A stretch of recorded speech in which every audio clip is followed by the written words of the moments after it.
Good evening all, and welcome back to Untold Fears. Tonight we journey into the heart of America's oldest mountains, where the Appalachian Trail stretches over 2,000 miles through wilderness that refuses to forget its secrets. 10 hikers set out seeking solitude, adventure, and the beauty of nature. What they found instead were voices that should not exist, figures that defy explanation, and encounters that shattered everything they believed about the world. These are not legends passed down through generations.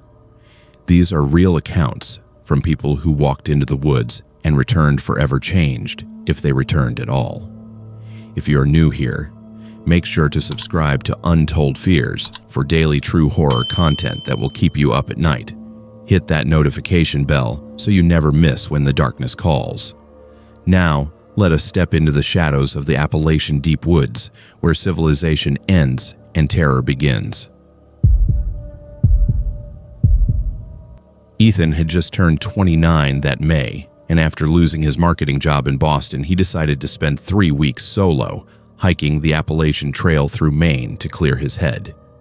At that point in his life, being alone in the woods felt safer than facing another job interview or explaining to his parents why he had been let go during the third round of layoffs at a company he had given 4 years of his life to.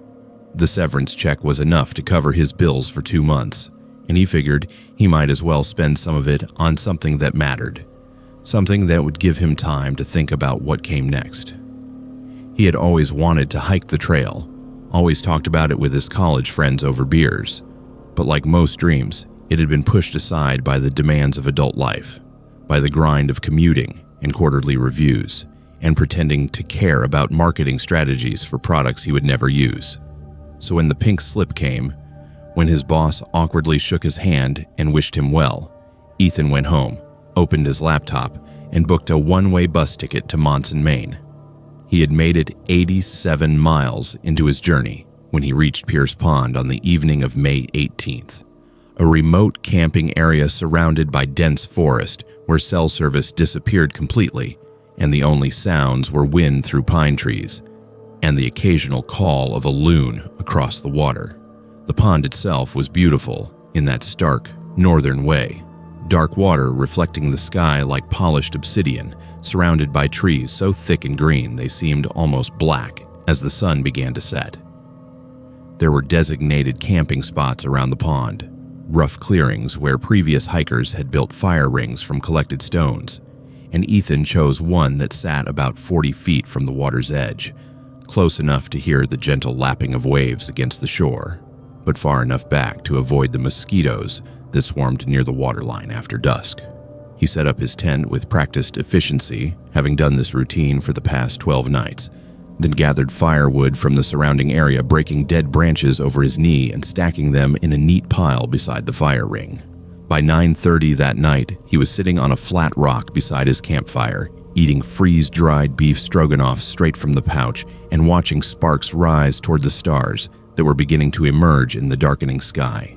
The fire crackled and popped, sending waves of heat that felt good against the chill that settled over the pond once the sun went down. This was the part of the day Ethan loved most, the quiet hour after hiking, when his body ached in that satisfied way that came from physical exhaustion, when his mind finally stopped racing through the endless loop of worry about money and career in the future. Out here, the only thing that mattered was the next mile, the next campsite, the next sunrise. It was simple. It was clean. It was exactly what he needed. That is when he first noticed the figure. It was standing near the tree line, approximately 40 feet from where Ethan sat, positioned between 2 large pine trees in a spot where the firelight barely reached. At first, Ethan thought it was just a shadow, a trick of the flickering flames creating shapes in the darkness that his tired brain interpreted as something more substantial. But then the figure moved, just slightly, a subtle shift of weight from one foot to the other, and Ethan realized he was looking at a person. The man appeared to be an outdoorsman, wearing what looked like a worn flannel shirt and a wide-brimmed hat, carrying what might have been vintage fishing gear over one shoulder. Ethan could not make out details in the dim light, Could not see the man's face beneath the shadow of the hat brim, but the silhouette was clear enough. Ethan raised his hand in a friendly wave, assuming this was another hiker who had arrived late and was scoping out the camping situation. "Hey there," he called out, his voice sounding loud in the quiet night. "There's plenty of space if you need a spot to camp. Fire is warm if you want to come sit." The figure did not respond. It did not wave back. It did not move closer or turn away. It simply stood there, completely motionless, staring in Ethan's direction with an intensity that Ethan could feel even though he could not see the man's eyes. 30 seconds passed, then a minute. The figure remained frozen in place like a statue, like someone had pressed pause on a video, and the longer Ethan stared at it, the more uncomfortable he became. There was something wrong about the stillness, about the way the man stood without shifting or adjusting or doing any of the small, unconscious movements that living people make constantly. Ethan's hand dropped back to his side. His fingers found the small canister of bear spray attached to his belt, not grabbing it, but just touching it, confirming it was there. "You okay, man?" Ethan tried again, his voice less friendly now, more cautious. Still no response. And then, after another long moment of that unnatural stillness, the figure turned and walked back into the forest, disappearing into the darkness between the trees. The movement was strange, a shuffling gait that did not match the steady, purposeful walk of an experienced hiker, and Ethan noticed that he could not hear footsteps, could not hear branches snapping or leaves crunching, could not hear any sound at all from the figure's departure. It simply faded into the blackness and was gone. Ethan sat staring at the spot where the figure had been for several minutes, his heart beating faster than it should have been, his appetite completely vanished. He told himself it had to be another hiker, someone who was maybe a little odd, maybe not very social, maybe deaf or unable to speak, which would explain the lack of response. People came to the trail for all sorts of reasons, and not everyone wanted to be friendly. That was fine. That was their right. But the way the man had stood there, watching him, and the silence of his departure, left Ethan feeling deeply unsettled in a way he could not quite articulate. He forced himself to finish his meal, then cleaned his cooking gear and secured his food bag in a bear hang suspended between two trees a safe distance from his tent, following all the protocols he had learned and practiced. He checked his tent stakes, made sure everything was secure, then climbed into his sleeping bag and zipped himself in. His headlamp cast harsh shadows on the tent fabric, and he could hear the fire dying outside, the wood settling into embers with soft hissing sounds. He tried to read for a while, tried to focus on the paperback mystery novel he had been working through, but the words would not stick in his mind. He kept thinking about the figure, about the way it had stared at him without moving, without speaking, without making any sound at all. Eventually, Ethan turned off his headlamp and lay in the darkness, listening to the night sounds of the forest around him. The loon called again from somewhere out on the water, a haunting, wavering cry that made him think of old horror movies. Wind moved through the pine branches overhead, creating a constant susurrus that was almost like whispering. And beneath it all, or maybe it was just his imagination, he thought he could hear something moving around the perimeter of his campsite, slow and deliberate, circling. He did not sleep well that night. He dozed in fits and starts, jolting awake at every sound, every creak of a branch or rustle of leaves.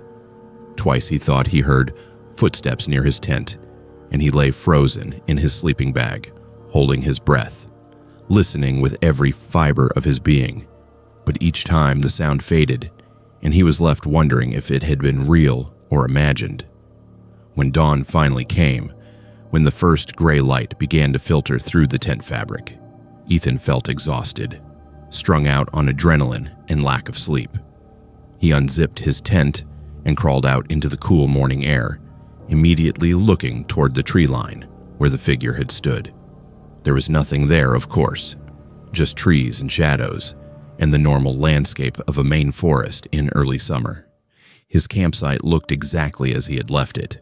Fire ring cold and gray, food bag still hanging safely in the air, no signs of disturbance or intrusion. He made coffee on his camp stove and told himself he had overreacted, that his tired mind had taken a mundane encounter and blown it out of proportion, that today would be better. But he decided not to stay at Pierce Pond for a second night as he had originally planned.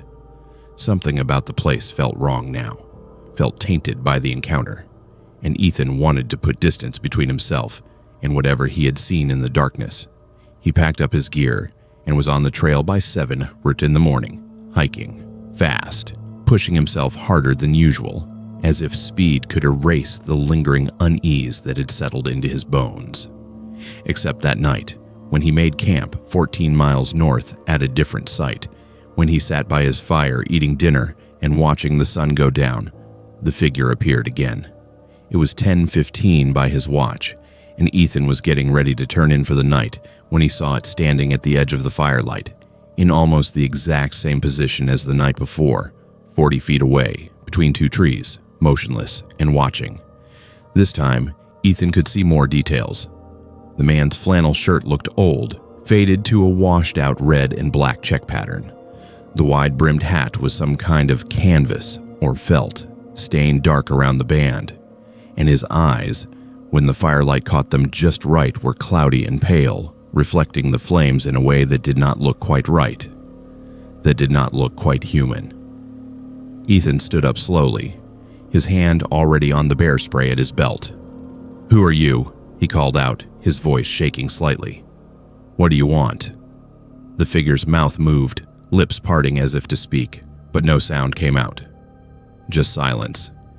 Just that horrible, oppressive silence that seemed to swallow all the normal night sounds of the forest. And then, before Ethan could react, before he could move, or shout, or do anything at all, the figure began walking toward him. That same shuffling gait, that same unnatural movement that had disturbed him the night before. Ethan did not wait to see what would happen.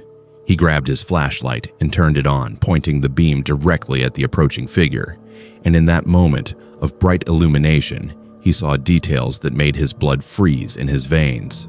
The man's face was wrong, skin too pale, too waxy, like something that had been underwater for a long time. The eyes were not just cloudy but empty, vacant in a way that suggested nothing lived behind them. And the clothing, now that Ethan could see it clearly, looked decades old, rotting in places, hanging on a frame that seemed too thin, too angular, too wrong to be a living human body. Ethan screamed. He did not mean to, did not want to, but the sound ripped out of his throat unbidden, pure animal terror at what he was seeing. And the moment the scream left his mouth, the figure vanished. Not walked away, not retreated into the darkness, but simply ceased to exist, like someone had flipped a switch and turned it off. 1 second it was there, 10 feet away and closing, and the next second Ethan was alone, shining his flashlight on empty air and listening to the echo of his own scream fading into the night. He did not even bother to pack his tent. He grabbed his headlamp, his pack with his essential gear, and he ran. He ran through the darkness, stumbling over roots and rocks, following the white blazes of the Appalachian Trail by the beam of his headlamp, pushing himself until his lungs burned and his legs screamed for rest. He ran for 2 hours straight, covering ground that should have taken 4 hours to hike, driven by pure panic and the overwhelming need to be anywhere other than that campsite. He finally stopped at 12:30 in the morning when he reached the next shelter, a 3-sided wooden structure where several other hikers were sleeping. Ethan collapsed on the wooden floor, gasping for air, and that is when he started crying, great heaving sobs that he could not control, the result of fear and exhaustion and the shattering of his understanding of what was possible in the world. One of the other hikers woke up, an older man named Mike, who had been on the trail for 3 months. Mike sat with Ethan, gave him water, and listened to his story without interruption. And when Ethan finished, when he finally ran out of words, Mike nodded slowly and said something that made everything worse. "You saw the Pierce Pond ghost," Mike said quietly, keeping his voice low so as not to wake the others. Fisherman who drowned in the pond back in 1952. Name was Walter Pierce. Pond was named after his family. Story goes he went out fishing one morning and never came back. They found his boat overturned about a week later, but they never found his body. People say the pond is too deep, too cold, keeps what it takes. But hikers have been seeing him for decades now, always in that same area, always wearing the same clothes he died in, always just watching. Some folks say he is trying to warn people about the pond, trying to keep others from drowning like he did. Other folks say he is just lost, does not know he is dead, keeps fishing the same waters night after night. Ethan researched it later, after he finished his hike, after he returned to Boston and started the process of finding a new job and rebuilding his life. He found newspaper articles from 1952 detailing the disappearance and presumed drowning of Walter Pierce, age 44, local fisherman and father of 3. He found forum posts from other Appalachian Trail hikers describing encounters similar to his own, sightings of a figure in old-fashioned clothing near Pierce Pond, always watching, always silent, always vanishing when approached. He found enough evidence to convince himself that what he had seen was real, or at least that others had seen it too, which somehow made it worse rather than better. Ethan finished his 3 weeks on the trail, but he never camped alone again. He hiked during the days and stayed in shelters with other people at night, always making sure he was surrounded by the living, always making sure he had witnesses to his reality. And when he looks back at his trail photos now, at the pictures he took during those first few days in Maine, he swears he can see something in the background of one shot from Pierce Pond, a blurry figure standing among the trees that he did not notice when he took the photograph.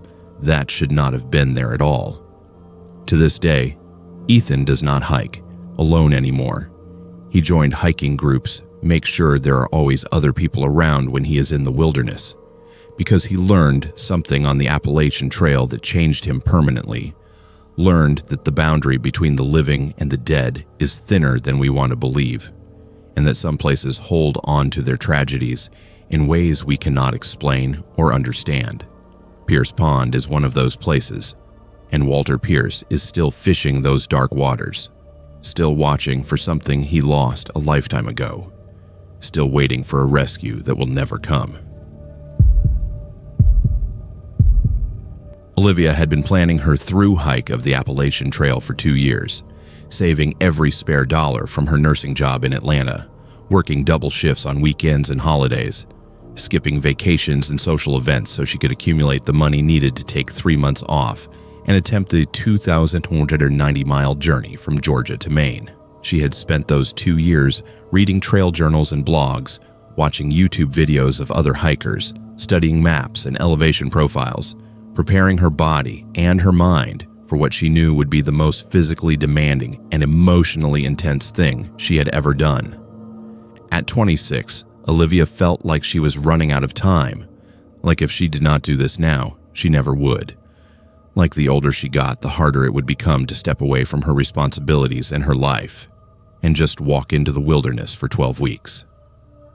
So on March 28th, she drove her beat-up Honda Civic to Springer Mountain in Georgia, parked it in the hiker lot, and started walking north.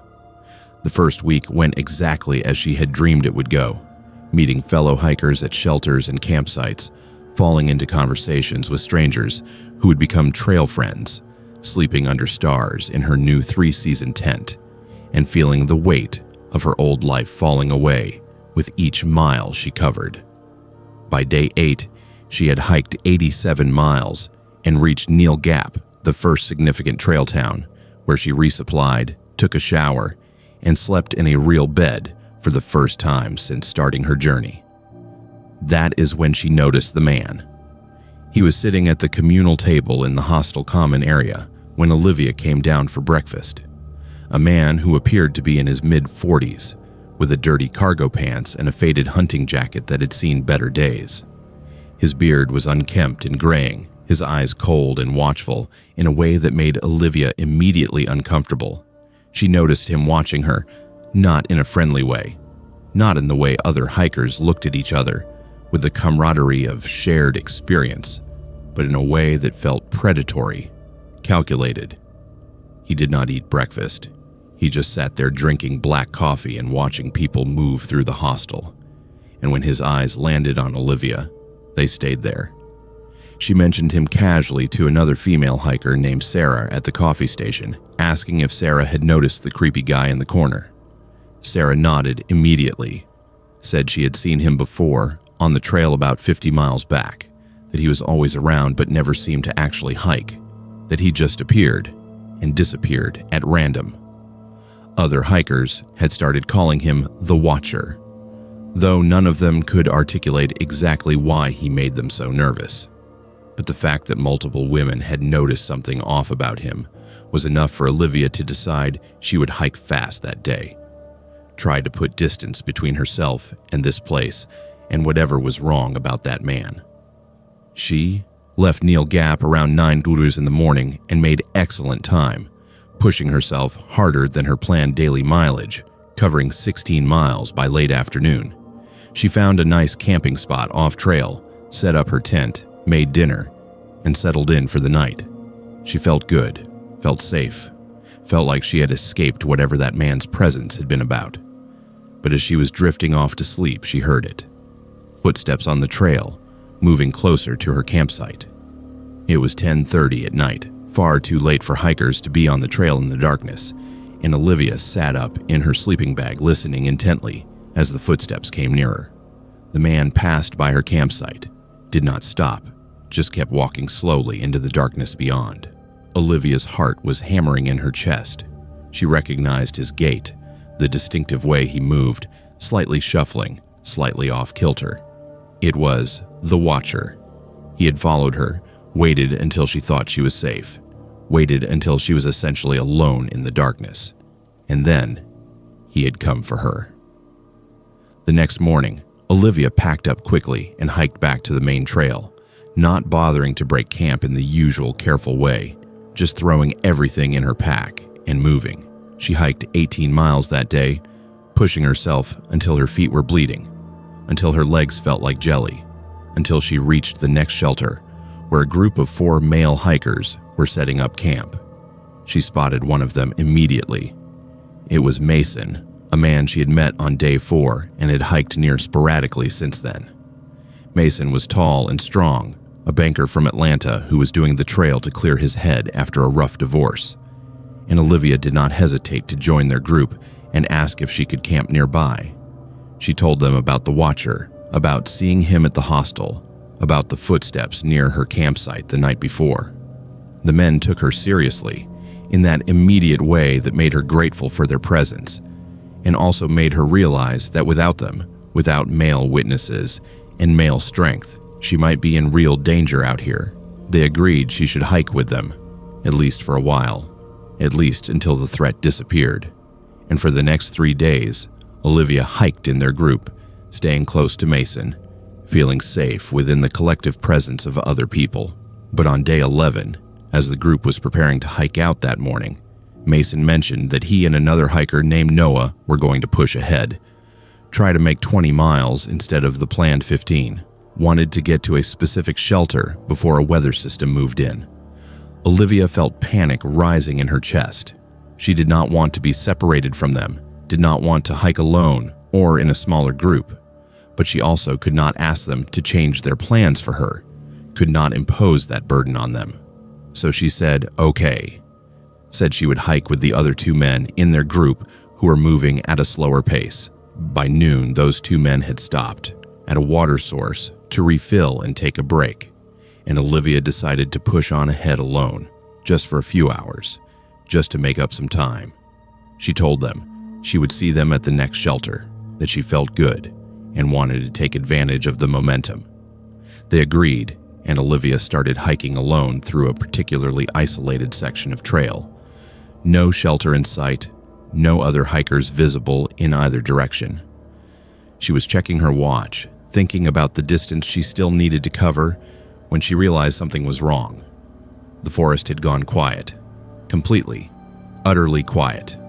No birds singing, no squirrels rustling, no wind in the trees. Just an oppressive silence that seemed to press down on her from all sides. And then she heard it. Footsteps behind her on the trail, moving at the exact pace she was moving, maintaining a constant distance of about 50 feet. Olivia increased her pace, walking faster, and the footsteps sped up to match. She broke into a jog, and the footsteps jogged behind her. She stopped abruptly to turn around, and she heard the footsteps stop too, exactly 50 feet back, right at the edge of where the trail curved and disappeared into the trees. When she stepped forward to investigate, the footsteps started moving away, maintaining that 50-foot distance. She was being herded. She understood that now, with a sudden, gut-deep certainty. This man, the Watcher, was pushing her in a specific direction, controlling her movement like a sheepdog controls sheep. Olivia grabbed her emergency satellite communicator from her pack, a device she had purchased specifically for situations like this, and she called Mason. The phone crackled with static for a moment. Then Mason's voice came through, clear and real, and Olivia had never been more grateful to hear another human being in her entire life. "I am being followed," she said, keeping her voice level and calm even though her insides were screaming. "By the man from the hostel, the Watcher. He has been herding me away from the main trail. I am going to stay on this trail and keep moving toward you. You need to call park rangers and tell them what is happening." Mason did not question her or ask for more information. He just said, "I am calling them now. Keep moving. We are coming back for you." And then he hung up. Olivia walked faster, no longer jogging but moving with purpose, refusing to be pushed any further from the main trail. The footsteps behind her got closer, now only 30 feet away instead of 50. She could hear his breathing, could hear him deliberately crashing through the underbrush now, no longer trying to hide his presence. He was done with the game. He was done with subtle. He was coming for her. Olivia screamed. She screamed as loud as she could, screaming for help, screaming for anyone within earshot to hear her. And the sound seemed to startle the Watcher because his footsteps stopped. He did not run away. He just stopped. And in that moment of frozen silence, Olivia heard other voices approaching rapidly from up the trail. It was Mason and Noah running toward her, and behind them she could hear the sound of ATVs, which meant the park rangers were coming too. The Watcher turned and ran into the forest, crashing through the dense undergrowth and disappearing into the wild. And within minutes, Mason reached Olivia, pulling her into a hug that felt like the safest place in the world. The park rangers arrived shortly after on their ATVs, with radios and authority and the power to actually do something about this threat. What happened next moved quickly. The rangers called for backup. They organized search teams, and 3 days later, they found the Watcher at a trailhead 50 miles away, trying to get into another vehicle. They arrested him, and when they ran his name, they discovered he had a record of stalking and assault charges in 3 different states. He had been banned from the national park system 5 years earlier, and he had spent the last several months living off-trail in that section of Georgia, stalking female hikers, following them, watching them, waiting for an opportunity to get one alone. The rangers told Olivia that if she had not screamed, if she had not called for help, if the men in her group had not been willing to come back for her immediately, she would likely have become another missing hiker statistic, another person who disappeared on the trail and was never found. The thought made her sick, made her understand how quickly an adventure could turn into a nightmare, how fast safety could slip away. Olivia finished her through hike, but she never hiked alone again. She joined a hiking organization that groups female hikers together, and she spent the rest of her journey surrounded by other women, all of them watching out for each other, all of them carrying the knowledge that predators exist in beautiful places. The monsters do not always look monstrous until it is too late. She completed her 2,190-mile journey in October, reaching Mount Katahdin in Maine on a crisp fall morning. But the triumph of that achievement was tempered by the trauma of what had almost happened. To this day, Olivia carries bear spray in her hand instead of her pack when she hikes, even on well-traveled trails in daylight. She never posts her real-time location on social media anymore. She tells other female hikers to trust their instincts, to listen to that feeling in their gut when something feels wrong, because that instinct is usually right. She tells them about the Watcher, about how predators do not always look dangerous from the outside, about how the wilderness is beautiful but it is not safe, and that sometimes you need other people to survive it. Mason was 31 years old and worked as an accountant at a mid-sized firm in Atlanta, a job that paid well but demanded everything from him. His time, his focus, his mental energy, his very soul if you wanted to get philosophical about it. After his divorce was finalized, after his wife of 7 years took half of everything he owned and walked out of his life, Mason realized he needed to do something dramatic to reset, to find perspective, to remember what it felt like to be alive instead of just going through the motions of survival. His college roommate, Jared, who had left the corporate world years earlier to become a park ranger, suggested they hike the Appalachian Trail together, or at least a section of it, during Mason's 2-week vacation time. Mason agreed immediately. He spent 6 weeks preparing, buying expensive gear that he barely understood how to use, watching YouTube tutorials on how to set up a tent and use a camp stove, running 5 miles every day to build his endurance.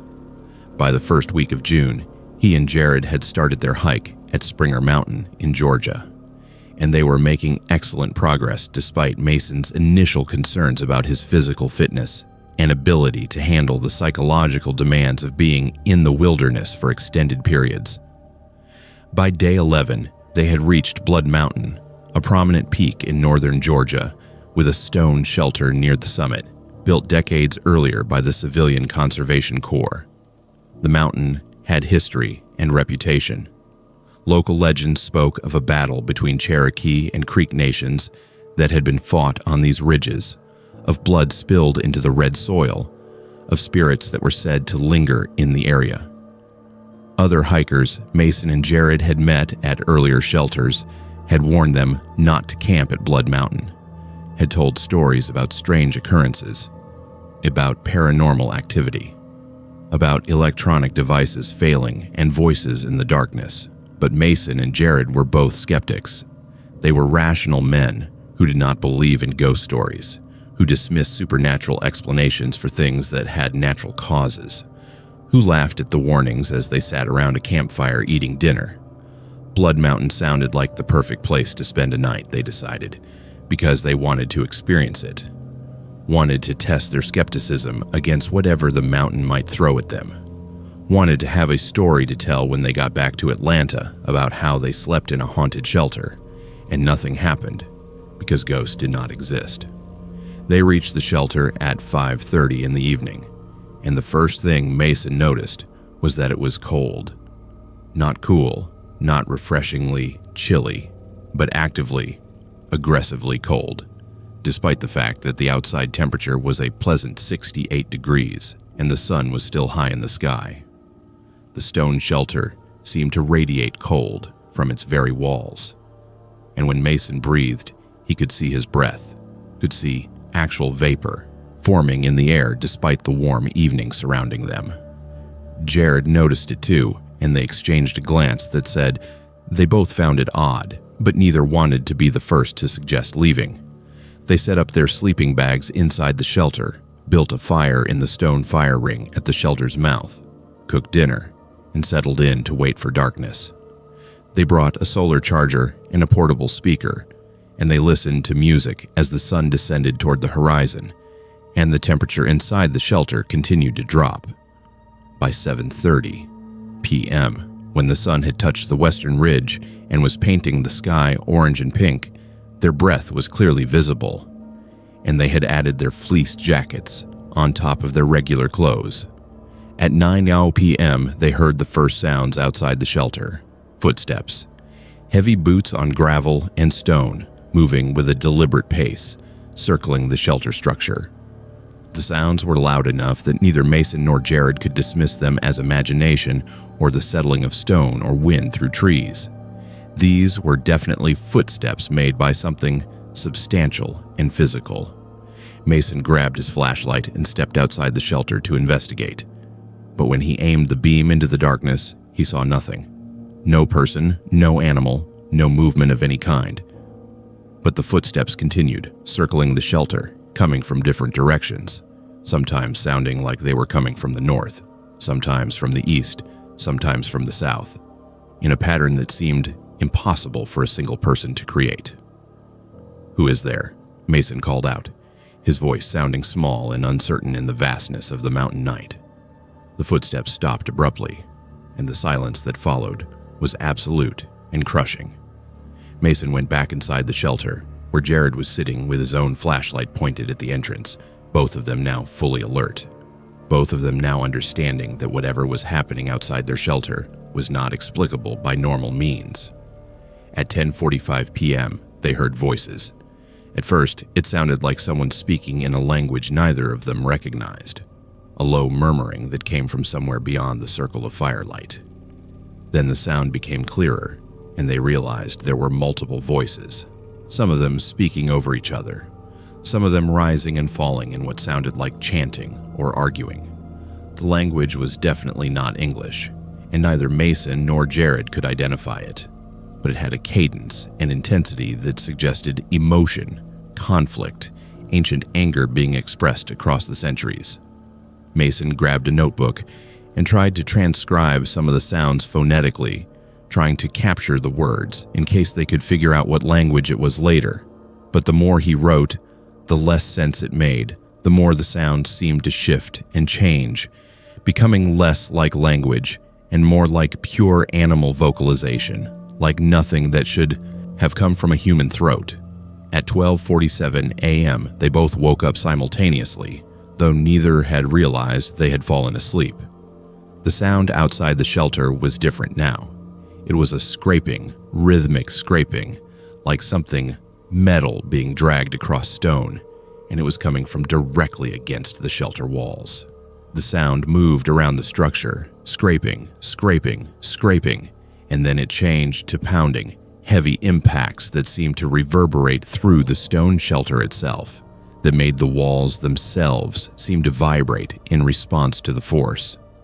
They grabbed their phones to try to record what was happening, but the phones died instantly, completely dead, even though both had been fully charged just hours earlier. Not just drained, not just powered down, but dead in a way that suggested something had fundamentally broken the devices, had shorted them out or fried their circuits. The flashlights began to flicker, and the fire in the shelter's fire ring grew suddenly dimmer, despite having several large logs burning in it.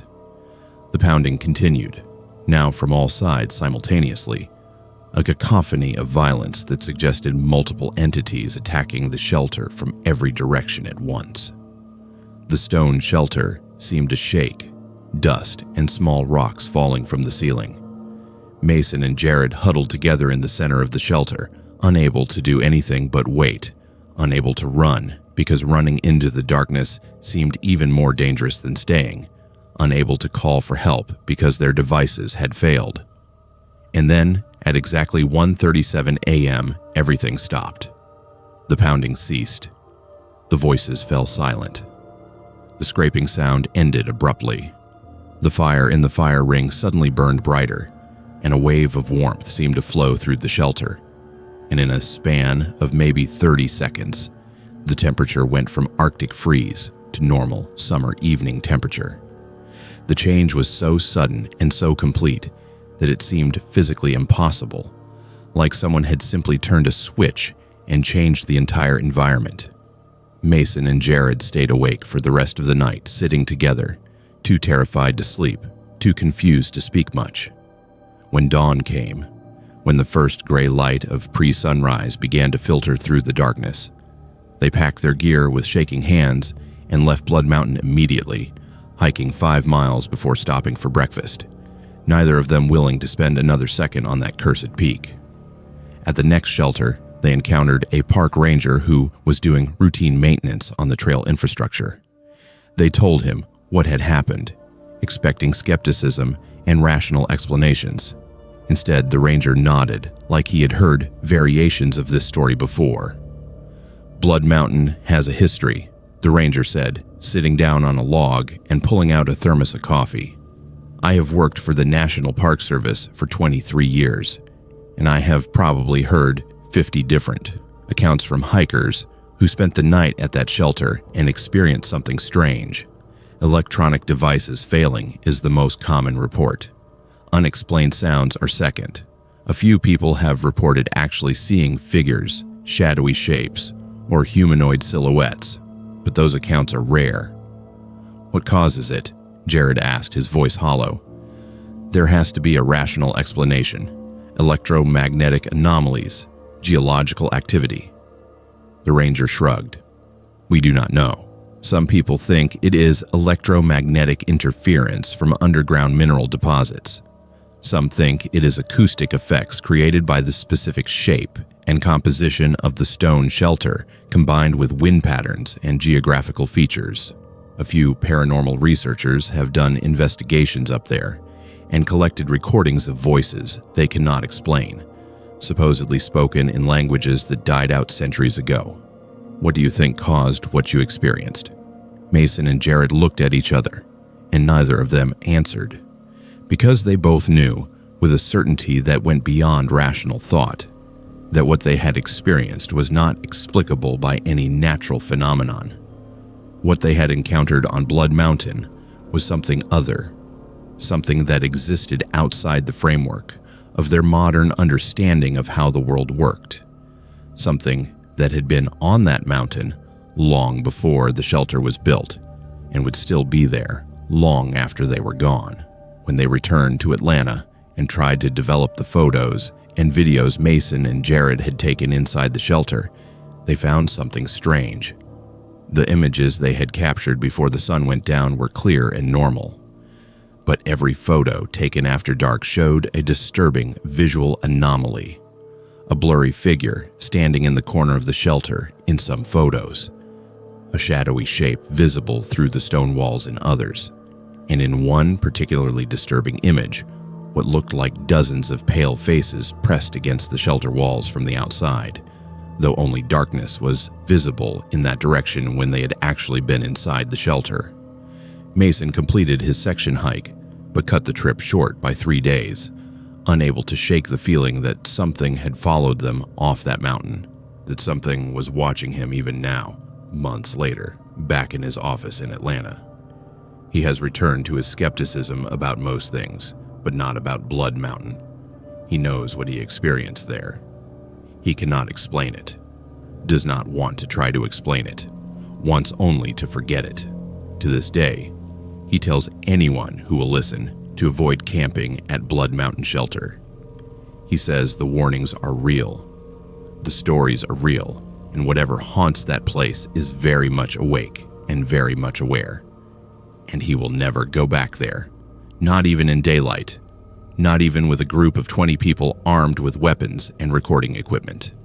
Some places are meant to be left alone, Mason believes now. And Blood Mountain is definitely one of them. Ava was 24 years old and had been hiking the Appalachian Trail for exactly 3 months and 17 days when something happened that would erase 4 days from her memory and leave her with gaps in her consciousness that terrified her far more than any physical danger ever could. She had started her northbound through hike on April 10th from Springer Mountain in Georgia, moving slowly through the southern states, taking her time, enjoying the journey rather than rushing through it.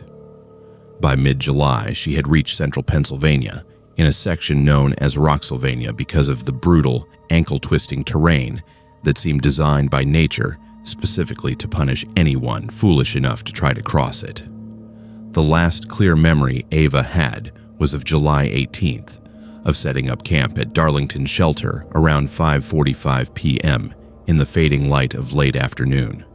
The shelter was a basic 3-sided structure made of wood and corrugated metal, with a wooden platform for sleeping and a fire ring in front. She was alone at the shelter, which was unusual because trail shelters were almost always occupied during hiking season, especially on weekends. But Ava had been glad for the solitude, had been craving quiet time away from the constant social interaction of hiking with trail families and other hikers who moved at similar paces. She remembered eating dinner, a freeze-dried lasagna that she rehydrated with water from the nearby stream, sitting on the shelter platform with her feet dangling as she watched the sun sink lower on the horizon, painting the sky in shades of orange and purple. She remembered writing in her trail journal, documenting the miles she had covered that day, the blister that was forming on her left heel, her thoughts about how much longer she wanted to continue before taking a town day. She remembered these things with crystal clarity because they were her last clear memories before everything went wrong. She had fallen asleep around 9 p.m., zipped inside her sleeping bag on the shelter platform, her pack secured nearby, her water bottles filled and ready for the next morning's hike. And then, nothing. No dreams she could recall, no movement or sound that woke her in the night, no indication that anything was different or wrong. The next thing she experienced was waking up 4 days later on July 22nd at 3:47 p.m., lying on the ground off-trail in an unfamiliar location that she could not identify, covered in mud and scratches, her clothes torn and filthy, her pack completely empty except for a few random items scattered about, her body dehydrated to the point of serious concern. The first thing Ava did was check her GPS tracker, a small device she carried specifically for emergency situations and for tracking her hiking progress. The device showed a map of her location history over the past 4 days, and what she saw made her physically ill. Instead of a straight line following the Appalachian Trail northward from Darlington Shelter, her GPS showed an erratic zigzag pattern of locations that made no sense. Some locations marked were miles off trail in areas she had no memory of going. Some showed her moving in circles, going north for a mile, then south for a mile, then north again. And most disturbing of all, there were GPS coordinates recorded in places that should have been inaccessible, locations that appeared to be deep underground or in areas marked on her topographical map as abandoned mines. Ava's hands were shaking as she pulled out her backpack and examined its contents. Her food supplies were completely gone, used up or scattered. Her water bottles were empty. Her sleeping bag was missing entirely. But her journal was there, and that was when she discovered the horror of what had happened. Between her last entry on July 18th and the present moment, there were 4 more entries, written in what appeared to be her own handwriting but was not quite right, was subtly off in a way that made her skin crawl. The entry for July 19th read, "Following the lights deeper into the mountain, they showed me the way. Everything is changing. I understand now why the mountains keep their secrets." The entry for July 20th, "We go below. The lights guide us down through passages that should not exist. I'm not alone, but I cannot see the others. I only feel them, their breath, their presence. The air tastes like ancient stone and something else I cannot name." The entry for July 21st, "I have forgotten my name. I've forgotten where I came from. There is only the lights and the passages and the understanding that I was always meant to be here. The others do not speak, but I can hear their thoughts. They have been waiting for someone like me for so long." The final entry, dated July 22nd, written in what looked like increasingly frantic handwriting. "Woke up outside the shelter. Do not remember leaving. Don't remember climbing out. My hands are covered in dirt under the fingernails. I've been digging. But digging for what? There are rocks in my pocket that I do not remember putting there. They are warm. They should not be warm." Ava did not remember any of this. She did not remember writing these entries, did not remember following lights anywhere, did not remember going underground, or encountering other people, or digging in the dirt. She examined her fingernails and found them caked with dark earth, with bits of stone embedded underneath. She checked her pockets and found 3 smooth rocks, abnormally warm to the touch despite the July afternoon temperature, rocks that felt like they had been recently pulled from somewhere deep and geothermal.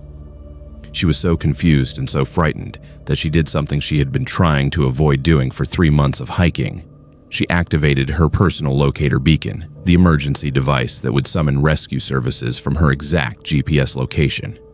She knew that activating the beacon meant her hike was over, that rescue teams would come and extract her and potentially evacuate her by helicopter, that there would be official reports and investigations and questions she could not answer.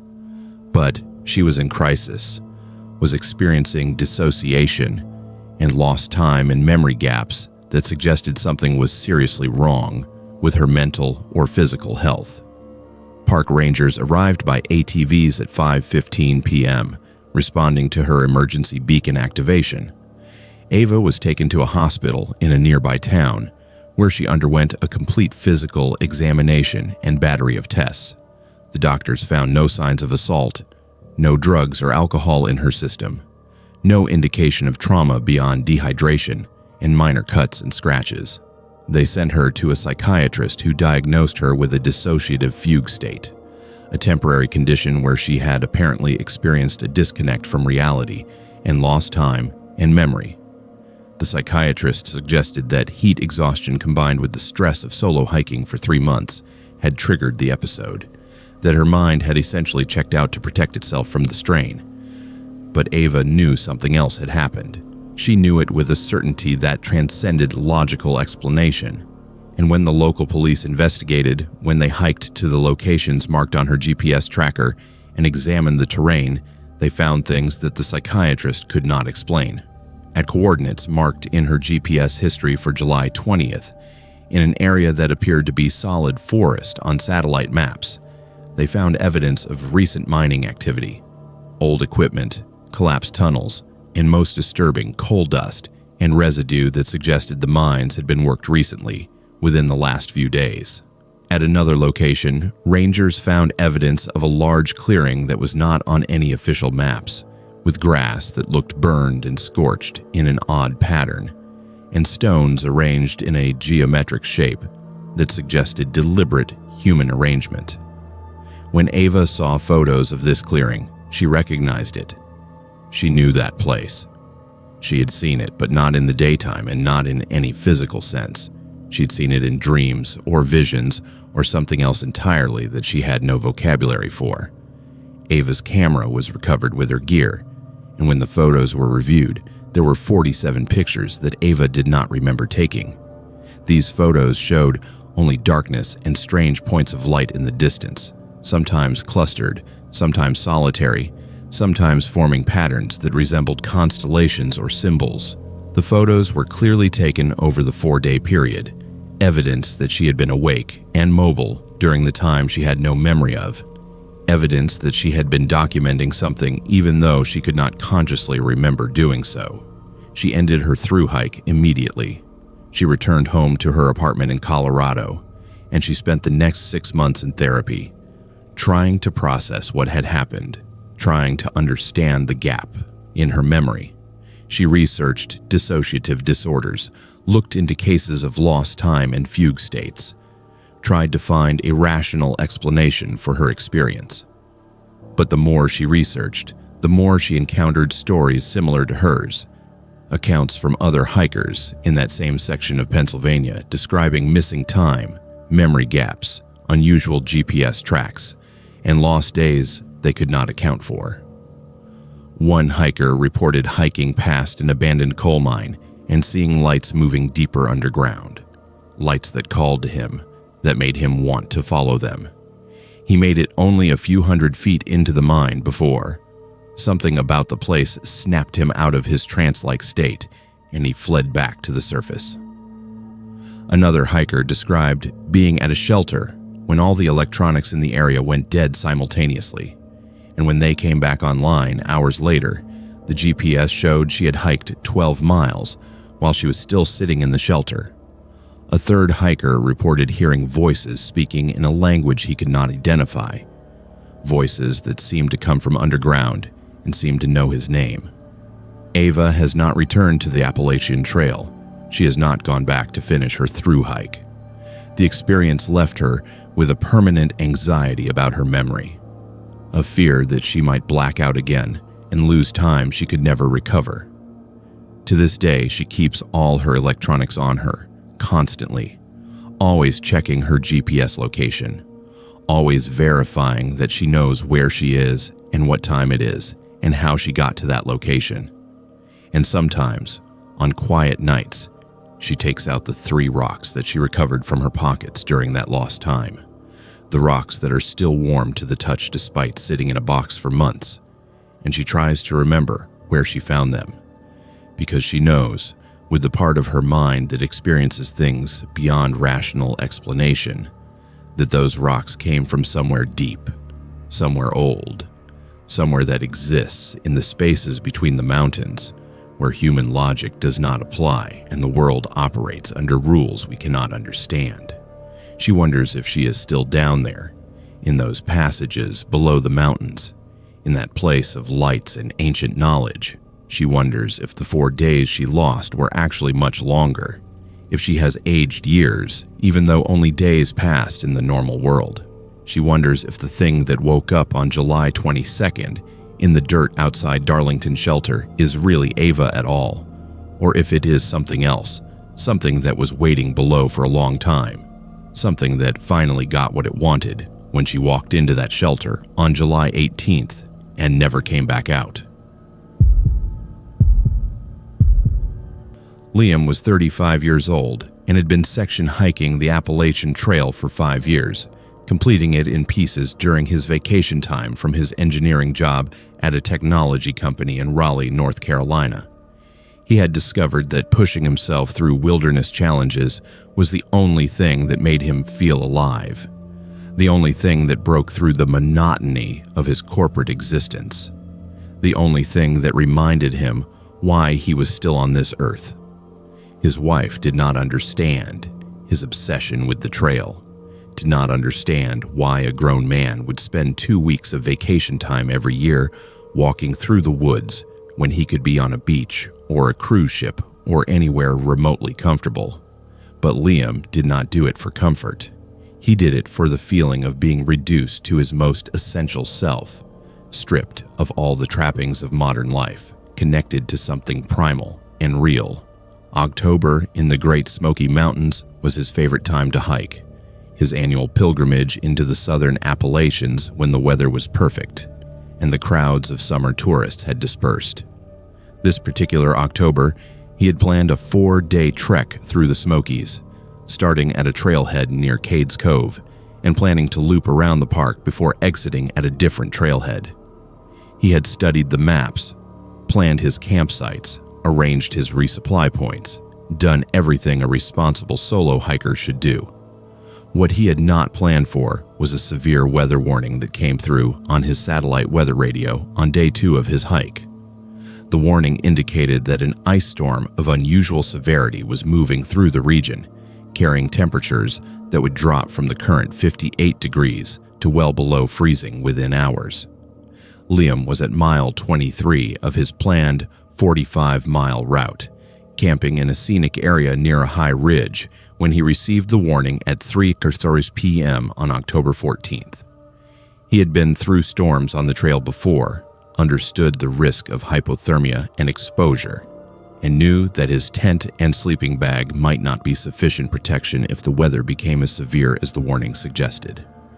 He began hiking at 3:15 p.m., making good time on the descent from the ridge, looking for any kind of shelter that might provide better protection than his tent. The weather had not yet deteriorated, but he could see clouds moving in rapidly from the west, and the temperature was dropping noticeably as he hiked. At 4:15 p.m., he spotted an old cabin approximately 200 yards off-trail down a steep ravine, barely visible through the trees because of its weathered gray wood and overgrown vegetation, partially obscuring it from the main path. Liam made the decision to investigate. He scrambled down the slope, slipping once on loose stone but managing to catch himself before falling, and reached the cabin at 4:45 p.m. It was a substantial structure built from weathered logs with the stone chimney that had partially collapsed on one side. The roof was mostly intact, though there were some holes and gaps where water had clearly been leaking through. The door hung slightly open on rusted hinges, and when Liam pushed it wider and peered inside, he found an interior that was dusty but relatively dry. The cabin appeared to have been abandoned for decades, though not centuries. There were remnants of more recent occupation: an old cast iron stove in one corner, a wooden table with 3 chairs arranged around it, shelves built into one wall that still held a few items in jars. Everything was covered in a thick layer of dust and spider webs, but the structure was sound and would definitely provide better shelter than his tent if the weather became as severe as predicted. Liam made the decision to spend the night in the cabin. He was not thrilled about it. He preferred camping in designated areas and following trail regulations, but his safety took priority over protocol. He set his pack down just inside the door and began exploring the cabin more thoroughly. In the back corner, he found a wooden crate filled with firewood that appeared to have been recently stacked, which was odd given how abandoned the place looked. He gathered some of the wood and built a small fire in the cast iron stove, and the heat that began to radiate from it felt wonderful after hours of hiking in the cooling October afternoon. By 6:30 p.m., the temperature outside had dropped to just above freezing, and the first sleet was beginning to fall. Liam was glad he had found the cabin. He cooked dinner on his camp stove, sat close to the fire in the cabin stove, and prepared to wait out the storm. He had enough supplies for several days if necessary, and the cabin provided adequate shelter. He felt reasonably safe and reasonably comfortable, all things considered. But as darkness fell and the storm intensified outside, Liam began to notice things about the cabin that seemed increasingly odd and increasingly wrong. The firewood in the crate was fresh, cut recently, stacked neatly. The cabin, while clearly abandoned for long periods, showed signs of regular maintenance. The roof had been recently patched in several places. The door hinges had been oiled so they did not creak, and the shelves were clean enough that someone had clearly wiped them off not very long ago. Someone was maintaining this cabin, visiting it regularly, taking care of it. But there was no indication of recent habitation, no sleeping bags or supplies, no evidence of food preparation beyond the ancient cast iron stove. Around 9 p.m., as the wind howled outside and the temperature dropped further, Liam heard something that made him go absolutely still. Footsteps. Heavy footsteps on the wooden porch outside the cabin, moving slowly around the structure. Liam had not heard a vehicle approach, had not heard anyone hiking to this remote location, had not noticed any indication that anyone else was in the area. But someone was definitely out there, in the ice storm, deliberately walking around this cabin. "Hello?" Liam called out, his voice sounding small in the dimly lit space. "Is someone there?" The footsteps stopped. For a long moment, there was complete silence except for the sound of wind and ice outside. Then the footsteps resumed, moving to the front door of the cabin. The door, which Liam had partially closed but not locked because there was no lock, began to move, pushed slowly inward from the outside. The wind should have slammed it open violently, but instead it moved slowly, deliberately, as if something with hands and intention was opening it rather than wine pushing it. Liam grabbed his headlamp and his hiking knife, and he stood up, positioning himself away from the doorway, ready to move or defend himself. "I'm armed," he called out, which was a lie, but he hoped it would deter whoever or whatever was out there. "I have already called for help. Park rangers are on their way." The door stopped moving. It remained half open, cold wind and sleet blowing into the cabin, and for several minutes, nothing happened. Liam stood in the darkness, headlamp pointed at the doorway. Every muscle in his body tensed, waiting to see what would emerge from the storm. And then, so quietly that he almost missed it, he heard breathing. Heavy, measured breathing, coming from the darkness beyond the open door. Something stood in the doorway. Liam could not see it clearly despite his headlamp, could not make out details or shape, but he could hear it breathing, and he could sense its presence with that primal part of the human brain that registers danger before conscious thought can catch up. It stood there for perhaps 30 seconds, and then it moved. It turned and walked back into the storm, the footsteps crunching on the ice-covered ground, moving away from the cabin into the darkness. Liam slammed the door shut and wedged a chair under the handle, a completely ineffective lock, but it made him feel slightly better. He threw more wood into the stove and huddled close to the heat, his heart pounding, his mind racing through possibilities. A bear. No, too deliberate, too purposeful. A person. Possibly, but why approach and then leave? A hiker seeking shelter like he was. Then why not speak? Why not make their presence known in a normal way? He did not sleep that night. He sat beside the stove with his knife in his hand, his headlamp on, listening to the wind and waiting. Around midnight, he heard the footsteps again, circling the cabin, and this time he heard something else. A low sound, almost like vocalizations. Not quite words, but not quite animal sounds either. The sounds continued for several minutes and then stopped, and Liam heard the footsteps retreating into the storm once again. At 3:30 a.m., exhausted and terrified, Liam made a decision. He was leaving the cabin. He could not stay here through the rest of the night, could not sit and wait for whatever was out there in the darkness to come back with different intentions. He packed his gear quickly, threw water on the fire in the stove, and waited long enough to make sure the embers were completely out. Then he opened the cabin door and stepped into the ice storm. The cold was brutal. The sleet cut at his exposed skin like tiny knives. The ground was coated with a 1/4 inch of ice, and every step was treacherous. But Liam did not care. He scrambled back up the slope to the main trail, slipping and sliding, half crawling in places where the angle was too steep to walk. He made it back to the trail at 3:30 a.m., and he began hiking north in the darkness, using his headlamp to navigate, moving as quickly as he safely could through the ice storm. He hiked for 2 hours, putting as much distance as possible between himself and the cabin. At 5:30 a.m., as dawn began to break and the ice storm finally started to ease, he reached a designated shelter where another hiker was already huddled inside, having also fled from the severe weather. The hiker, a park ranger named Patricia, who was hiking for a day to maintain the trail, listened to Liam's story with interest. "That cabin," she said when he finished.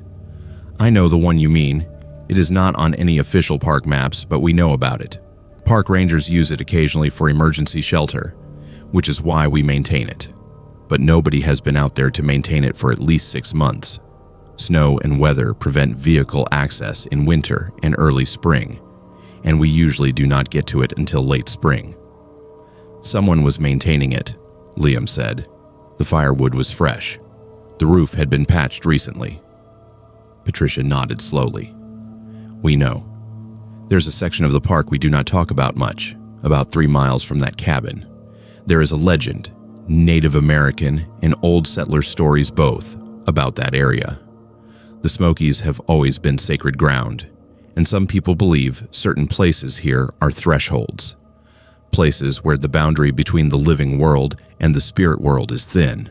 There have been reports over the years of hikers encountering things in that area that they could not explain. Some people have gone missing in that section."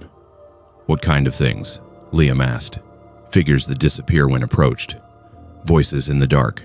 Footsteps with no one making them. One hiker reported being guided by a man in old-fashioned clothing, who appeared out of nowhere and led him away from a cliff edge that he was about to walk off blindly in the dark. The hiker asked the man his name and thanked him, but when the hiker looked away for just a second to get his bearings, the man vanished. When he reported it, we checked the historical records. A man matching the description the hiker gave had died in a fall in that exact area in 1887. Liam completed his section hike, but cut it short by 2 days, exiting the Smokies at the first available trailhead rather than continuing with his planned route. He has not returned to that section of the mountains. When he talks about his experience now, he does not try to rationalize it or explain it away. He simply states the facts. Something was in that cabin with him that night. Something that was not human. Something that maintained a cabin in an abandoned part of a national park.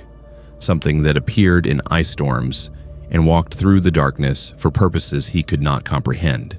To this day, Liam tells hikers to stay on designated trails in the Smokies and to avoid seeking shelter in structures that are not official park facilities.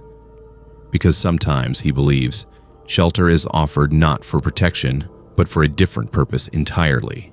And the thing that offers it is not interested in your safety, but in your presence, your fear, your acknowledgement of its existence in a place where the boundary between worlds is paper thin and permeable. Harper was 28 years old, a kindergarten teacher from suburban Maryland, who had always dreamed of hiking the Appalachian Trail but never quite had the courage to do it alone. So she convinced her boyfriend Noah, a software developer who worked from home and could theoretically take time off whenever he wanted, to join her for a week-long section hike through Shenandoah National Park in Virginia during the last week of August. Noah was not particularly enthusiastic about the idea. He preferred staying indoors, preferred air conditioning and reliable internet, preferred the predictability of his home environment. But he loved Harper, and Harper had a way of getting what she wanted, so he agreed to the hiking trip with the understanding that it would not happen again anytime soon. Harper spent 6 weeks preparing for the hike. She researched the specific section of Shenandoah, read hiking blogs, watched YouTube videos, plotted out campsites, and purchased new gear that she barely understood how to use. She studied topographical maps and elevation profiles, learned about water sources and shelter locations, and prepared herself mentally for what she believed would be a transformative experience. Noah, in contrast, did minimal preparation. He borrowed some of Harper's gear, did not bother with any physical training, and approached the entire endeavor with the attitude of a man who was doing this primarily to keep his girlfriend happy. They started their hike at mile marker 52 of Shenandoah National Park on August 19th, beginning their week-long journey northward through the Blue Ridge Mountains. The first 2 days went well. They hiked pleasant trails, stayed in designated backcountry campsites, cooked freeze-dried meals over camp stoves, and fell into an easy rhythm of hiking and camping. On the evening of Day 3, August 21st, they established their campsite at a backcountry site near mile marker 56, approximately 3 miles from any designated shelters or established trails, in a remote area where the nearest other hikers were easily 2 miles away. They had finished dinner around 8:30 p.m. and were sitting outside their tent, enjoying the perfect August evening, when Harper first heard it. A voice calling her name from the tree line beyond their campsite, perhaps 40 feet away, calling in a female voice that sounded friendly and familiar. Harper stood up, looking toward the sound, and asked Noah if he had heard it. Noah had not, but as they both stood listening, the voice called again, this time more clearly. "Harper, come here." Noah suggested it was probably another hiker nearby, maybe someone at a different campsite who was lost or needed help. Harper was not convinced. Something about the voice sounded wrong, sounded off in a way she could not quite articulate. But as they stood listening, the voice called again, and this time it sounded exactly like her sister's voice. Her sister who was not on the trail, and was back in Maryland, 300 miles away. Her sister called her nickname, the shortened version that only her family used, and said, "Harper, I need help. I am lost." Harper's heart began to race. This was not rational. Her sister was not hiking the Appalachian Trail. There was no explanation for why she would be hearing her sister's voice coming from the darkness beyond the campsite. But when she said as much to Noah, Noah grabbed her hand and said he had heard it too this time, had heard a female voice calling her name and calling for help. They both stood frozen, listening to the darkness, when suddenly the voice changed. It was no longer her sister. It was Harper's own voice calling back from the forest. "Noah, help me, please."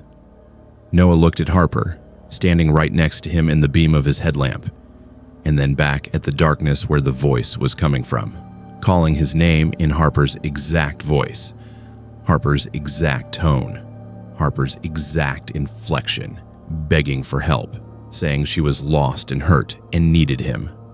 The logical part of Noah's brain understood immediately what was happening. Something was imitating Harper's voice, was deliberately creating an acoustic illusion, or was something else entirely that should not exist. But his instinctive, primal response was to run toward the voice, to help the person calling for help. Harper grabbed Noah's arm and pulled him back. She understood what was happening too. She had read enough paranormal research to recognize the phenomenon sometimes referred to as mimic calls, where something in the wilderness imitates human voices to lure people away from safety. She pulled Noah back into the tent and held onto his arm firmly, physically preventing him from running toward the voices that continued to call from the darkness outside. The voices intensified over the next hour. Multiple voices joined in, overlapping and competing for attention. Harper heard her sister calling, heard Noah's mother calling, heard her best friend from college calling, all of them saying variations of the same thing. "Come help me, I need you. Where are you? Please respond." The voices moved around their campsite, circling it, sometimes sounding like they were coming from 10 feet away, sometimes from 50 feet away, always staying just beyond the edge of the firelight that their camp lantern cast out into the darkness. At 11:15 p.m., both Harper and Noah saw something that made their blood freeze. The tent fabric began to move inward, as if something was pressing against it from the outside, pushing the fabric in toward where they sat huddled together. Not all over, but in distinct locations, as if multiple things were pressing against different parts of the tent simultaneously. And then they understood what they were seeing. They were handprints, small and large handprints, pressing against the tent fabric from the outside, as if dozens of people were surrounding their tent and deliberately pushing their hands against it. Harper grabbed her emergency satellite communicator, a device that allowed her to send messages and call for help even though they were miles from any cell signal.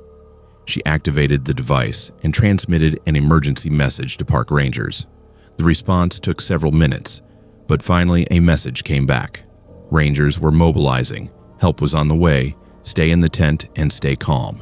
Help would arrive by helicopter if necessary, but it would take time, at least 30 minutes to an hour given the remote location and the darkness. The voices and the handprints continued for the next 45 minutes. They pressed against the tent, called Harper and Noah by name, imitated the voices of their family members and friends, begged them to open the tent and come out. Harper and Noah sat frozen, holding each other, occasionally communicating with the park rangers via their satellite device, confirming they were still safe, that whatever was outside was continuing its assault on their minds and their senses, but had not yet breached the tent.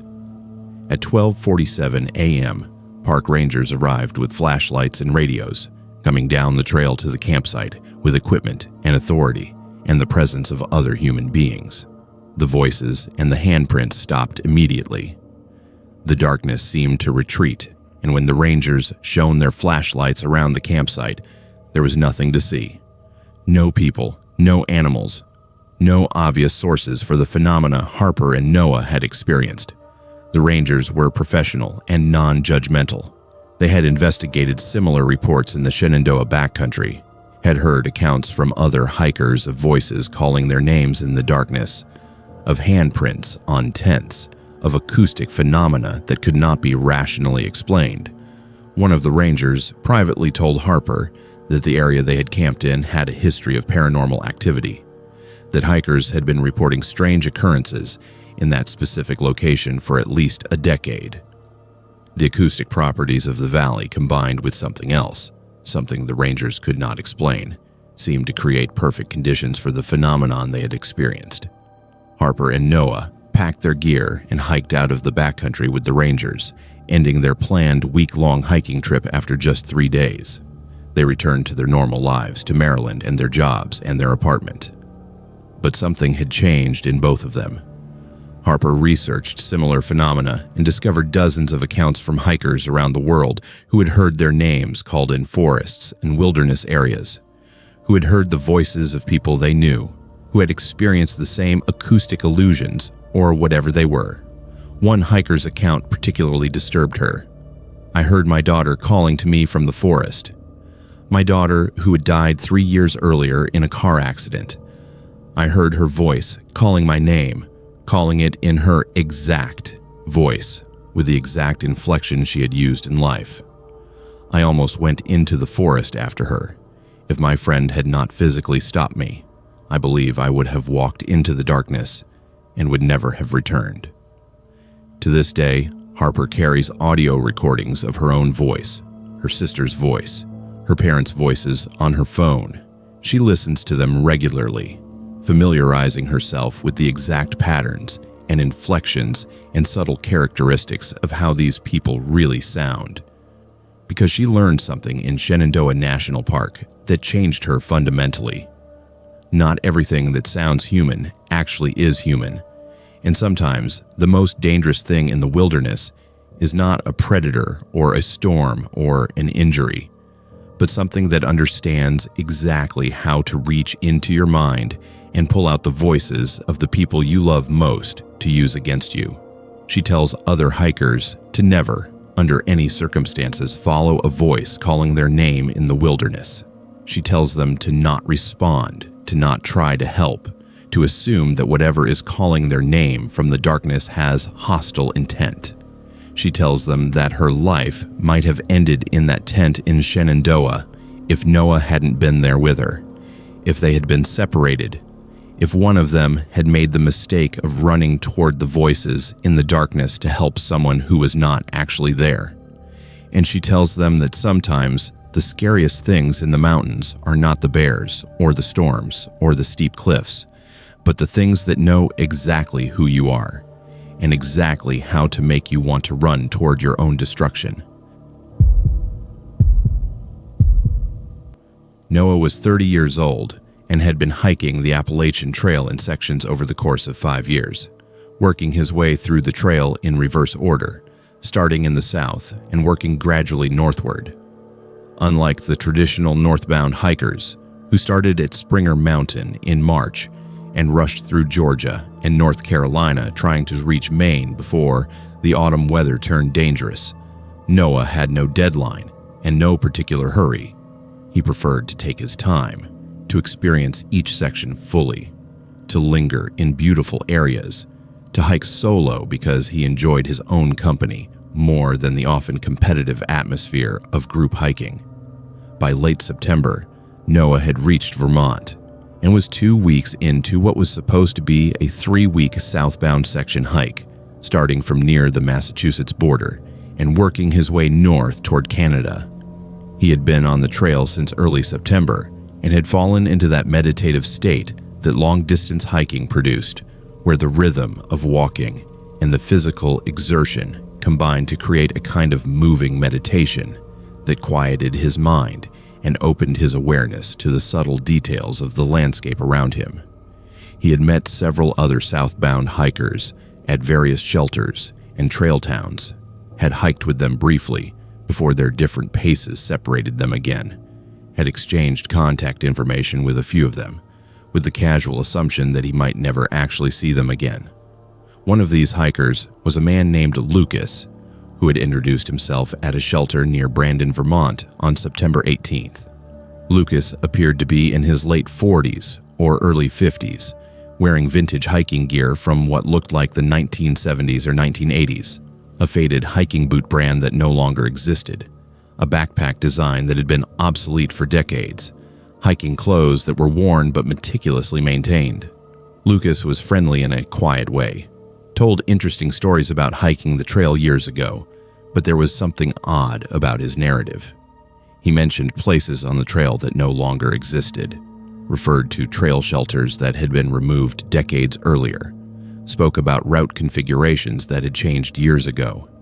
Noah initially assumed that Lucas's memory was just faulty, that he was misremembering details from hikes that had happened so long ago that the specifics had become muddled. But as the days went on and Noah kept encountering Lucas at various shelters spaced 2 or 3 miles apart along the trail, despite rarely seeing Lucas actually hiking during the daytime hours, Noah began to suspect something stranger was happening. Lucas would appear at a shelter in the evening, would seem to be settling in for the night, and then in the morning he would be gone. But then Noah would encounter him again at the next shelter, 15 or 20 miles north, appearing the same as before with no indication of having walked all night to cover those miles. By September 28th, after 10 days of sporadic encounters with Lucas, Noah decided to ask directly what was going on. He caught up with Lucas at Killington Peak Shelter, one of the most scenic locations on the entire Vermont section of the trail, where Lucas was sitting on the wooden shelter platform, staring out at the mountain vista with a peaceful expression on his face. "How do you get between these shelters so fast?" Noah asked, sitting down beside him. "I have been hiking this section for days now, and I keep seeing you at places I could not possibly reach from where I last saw you without hiking all night. How are you doing that?" Lucas did not seem surprised by the question. He turned to look at Noah with eyes that seemed impossibly old and impossibly sad, and he smiled. It was not a normal smile. Only one side of his mouth turned upward, creating an expression that was not quite right, not quite human. "I have been hiking this trail for a very long time," Lucas said quietly. "I started hiking it in 1989, September 3rd, 1989 actually. It was a beautiful day, very similar to today actually. I was planning to do a northbound through hike starting from Springer Mountain in Georgia. I was younger then, full of energy and optimism about what the trail would bring me. I hiked for about 2 weeks, doing well, covering my miles, enjoying the experience. And then I reached a particular mountain in Tennessee, a beautiful ridge with terrible weather moving in. And I was hiking too fast, not paying enough attention to the weather warning, and I made a mistake." Noah listened to Lucas's story, though something about the man's manner was making the hair on the back of Noah's neck stand up. Lucas continued, explaining in a calm, detached voice how he had slipped on a wet section of trail, how he had fallen, how he had tumbled down a ravine and struck his head on rocks, how he had woken up at the bottom of the ravine and realized he was not breathing, that he did not have a heartbeat, that something fundamental had changed about his existence in the moment between the fall and waking up. "I died on that mountain in 1989, Lucas said, but I did not want my hike to be over. I did not want to stop hiking the trail, so I kept going. I have been hiking the Appalachian Trail ever since, covering it over and over, section by section, always moving, always walking, experiencing the trail in every season, in every weather condition, with every season change. I am still hiking it. I will always be hiking it."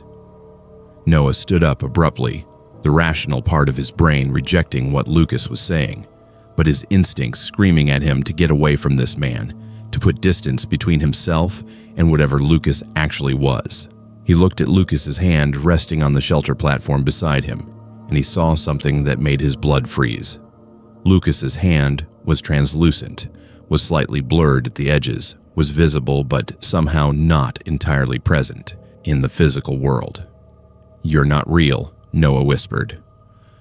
"I'm as real as the mountain I died on," Lucas responded. "I'm here because I loved hiking the trail more than I loved being alive. And even though I was not given a choice about dying, I was given the choice to keep walking. And I chose to keep walking." Noah ran. He did not think about it, did not rationalize it, just grabbed his pack and started running down the trail, his legs pumping, his heart pounding, every instinct in his body screaming that he needed to get away from Lucas and from that shelter as fast as possible. He ran for 2 hours, covering ground at a pace that was reckless and exhausting, and when he finally stopped, his legs were shaking and his lungs were burning, and he was alone on the trail with no sign of Lucas behind him. He hiked out of the backcountry and took a bus to the nearest town, and from there he drove to a motel and spent the night trying to process what had happened. He did not return to the trail to finish his section hike. He went home to North Carolina and spent several weeks researching the name Lucas Foster in the year 1989 and hiking trail deaths. What he found in newspaper archives confirmed what Lucas had told him. A man named Lucas Foster, age 44, had died on October 3, 1989, on a remote section of a Tennessee mountain, a fall victim whose body had been recovered by rescue teams 3 days later. The newspaper article included a photograph of Lucas Foster, and it was definitely the same man Noah had met on the trail.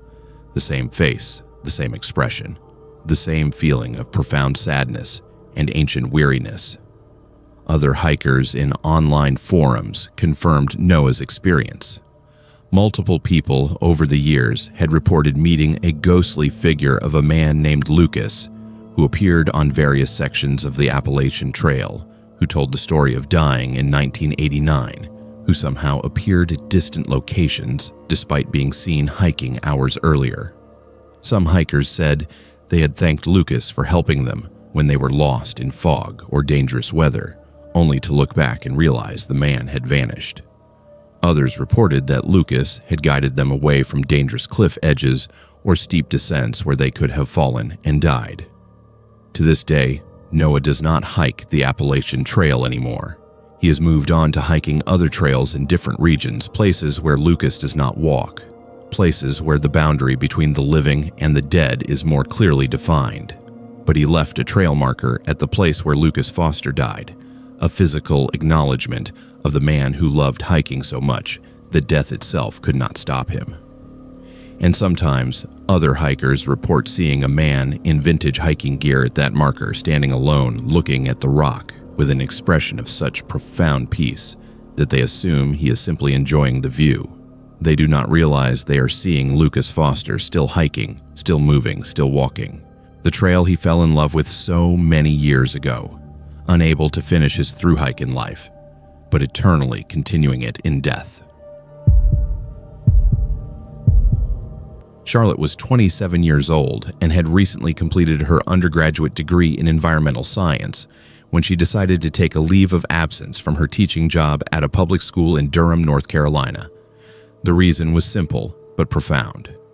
Her husband of 4 years had asked for a divorce, citing irreconcilable differences and the fact that he had fallen in love with someone else, a woman who worked in his office, a woman he had been seeing for months without Charlotte's knowledge. The divorce was amicable as these things go, but it shattered Charlotte's understanding of her own life, of her ability to read people and understand what was happening around her, of her future, plans and dreams.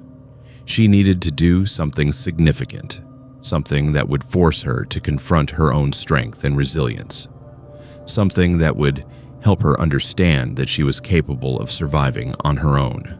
So she decided to hike the Appalachian Trail, or at least a section of it, to give herself time and space to process the emotional devastation and to rebuild her sense of self.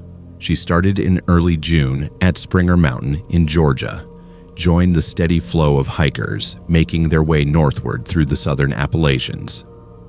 By the first week of June, she had formed a loose hiking family with several other northbound hikers, people she had met at trail towns and shelters, people who were moving at similar paces and who seemed compatible for sharing the trail experience. One of these hikers was a man named Samuel, who was hiking the trail to recover from his own personal trauma, though he was reluctant to discuss the details. Another was a woman named Rebecca, who was on her first thru hike attempt and was struggling with both the physical demands and the mental challenges. A third was an older man named Tom, who had retired and decided to spend his golden years hiking the entire Appalachian Trail. The four of them hiked together sporadically, sometimes covering the same sections on the same days, sometimes splitting up and rejoining later at trail towns or established campsites. By early June, when the group reached the Nantahala Mountains in North Carolina, they had developed a comfortable routine and a genuine affection for each other. The the kind of friendship that develops through shared suffering and shared beauty, through walking together, through both difficult terrain and transcendent scenery. They had planned to camp together at a backcountry site near Sassafras Gap Shelter on June 8th, and they were all looking forward to it. Looking forward to a night where they could sit around a campfire together and talk about their respective journeys and personal reasons for being on the trail. They set up camp at dusk, establishing 3 tents in a small clearing approximately 100 meters from the nearest water source, a clear mountain stream that provided fresh water and the peaceful sound of running water to lull them to sleep. They cooked dinner together, sharing food and supplies, and by 9:30 p.m. they had settled in for the night, sitting around a small campfire, talking and watching the stars emerge in the darkening sky above the surrounding mountains. It was Tom who first heard the sound. He went quiet abruptly mid-sentence, his head tilting slightly as if he were listening intently to something. The others followed his lead, falling silent, and then they heard it too. Movement in the forest beyond their campsite, large and deliberate, something substantial crashing through the underbrush approximately 100 feet away. They all assumed it was a bear at first, and they immediately began making noise, banging pots and pans together, shouting, doing everything the wildlife guidelines recommended to discourage a bear from approaching the campsite. But the movement did not retreat. Instead, it circled their campsite, staying just beyond the range of their campfire light, moving with a deliberate and unhurried pace that suggested the animal was not frightened by their noise, but rather interested by it. The circling continued for several minutes, and then it stopped. For a long moment, there was complete silence except for the sound of the creek water and the wind in the trees. Then came vocalizations, sounds that made every hair on Charlotte's body stand straight up. The sounds were not bear sounds. They were not sounds that could be produced by any normal animal. They were whistles and clicks and guttural vocalizations that seemed to come from multiple directions simultaneously, suggesting coordination between multiple entities. One sound in particular made everyone's blood go cold, a high-pitched scream that lasted for maybe 5 seconds. A sound so alien and so unexpected that Rebecca actually cried out in fear. "What was that?" she whispered, her voice shaking. No one responded because no one had an answer. The sounds continued moving around the campsite, and now they could see movement in the darkness beyond the firelight, large shadows moving between the trees, shapes that were definitely substantial and definitely conscious of their presence. Tom, who had worked as a naturalist for many years before retiring, said quietly that whatever it was not a normal animal, that no animal in North Carolina made those sounds, that he had spent his entire life studying wildlife and had never encountered anything that produced such vocalizations. At 10:30 p.m., rocks began to fall into their campsite, not accidentally, not as a result of being dislodged by natural processes, but deliberately thrown, landing with force near their tents, striking the canvas with audible impacts. Samuel and Tom grabbed flashlights and shone them into the darkness, but they could see nothing, just darkness and trees, and the barely visible silhouettes of the surrounding forest. More rocks came, and then sticks, branches, and debris raining down on the campsite as if being hurled by multiple throwers positioned at different distances around them. Charlotte made the decision to activate her personal locator beacon. She had hoped to never use it, had thought it was an extreme measure appropriate only for life-threatening emergencies. But she knew that whatever was happening in the forest around them qualified as an emergency. She transmitted an emergency signal, and within minutes she received a response indicating that help was on the way, that Forest Service rangers would arrive as soon as they could navigate the terrain in the darkness. The rain of rocks and debris continued for another 30 minutes, and then it stopped abruptly. The sound ceased. The movement in the forest stopped. The silence was almost worse than the assault had been, because it suggested that the things in the forest were watching, waiting, observing their reaction.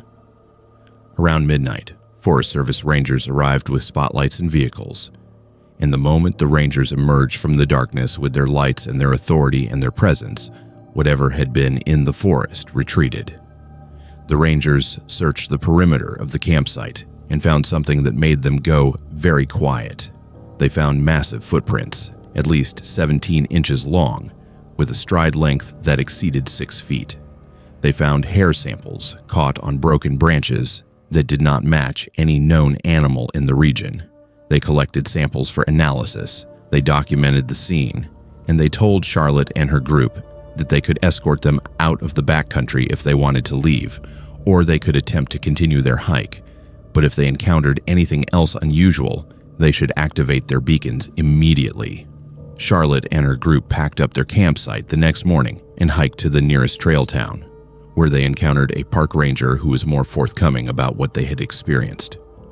The ranger told them that the Nantahala area had a documented history of Bigfoot sightings and reports, that the Cherokee had legends about forest giants and creatures that did not want to be disturbed, that there had been multiple encounters in that specific area over the past decades, encounters that wildlife experts could not explain using normal animal behavior.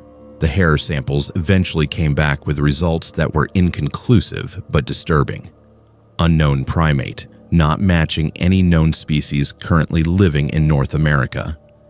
The Forest Service offered no explanation for this, offered no guidance on what it meant or what should be done about it. They simply told the group that they should avoid that section of the trail and move on. Charlotte completed her through hike, though she never camped in backcountry areas after that experience. She stayed in designated shelters with other hikers, always in groups, always making sure she was never alone in the wilderness. She reached Mount Katahdin in Maine in September and stood at the summit with tears streaming down her face, knowing that she had completed the physical challenge she set out to do, but had also encountered something that had changed her understanding of the world. She returned to teaching and picked up her life where she had left it, but she is a different person now. She researches Bigfoot encounters in her spare time. She has found documentation of similar creatures in regions around the world, documented in indigenous traditions and modern accounts, entities that seem to exist at the margins of human experience, neither fully understood nor fully accepted by mainstream science. She tells her students that the world is bigger and stranger than we typically acknowledge, that there are still mysteries we have not solved, still creatures that exist in the wild places we are frightened to explore. To this day, Charlotte does not know exactly what hunted her and her group that night in the Nantahala Mountains. She does not know if it was a single creature or multiple creatures, if it was the famous Bigfoot of cryptozoology or something else entirely, something local to the Appalachian region that has never been formally identified or documented. She knows only that it was real, that it was aware of her group, that it seemed to be deliberately testing them or communicating with them in the only way it knew how. And she knows that when she eventually returns to the Appalachian Trail, when she eventually decides she is ready to hike those mountains again, she will never go back to that section of the Nantahala, because some places, she has learned, belong to things that existed long before humans ever thought to build trails through the wilderness. And some things do not welcome human intrusion into their territory, no matter how respectfully we attempt to tread. Lucas was 33 years old and was completing his second through hike of the Appalachian Trail, an unusual feat in itself since most people who hike the entire trail do so only once, and then move on to other adventures or return to their normal lives. But Lucas was different. He was a former Marine who had spent 8 years in active service before a knee injury forced him into medical discharge, and he had discovered that hiking provided him with the same sense of purpose and discipline that the military had provided. So he decided that his second through hike would be done as a fundraiser for a veterans charity, allowing him to combine his love of hiking with an opportunity to give back to the community that had shaped who he was.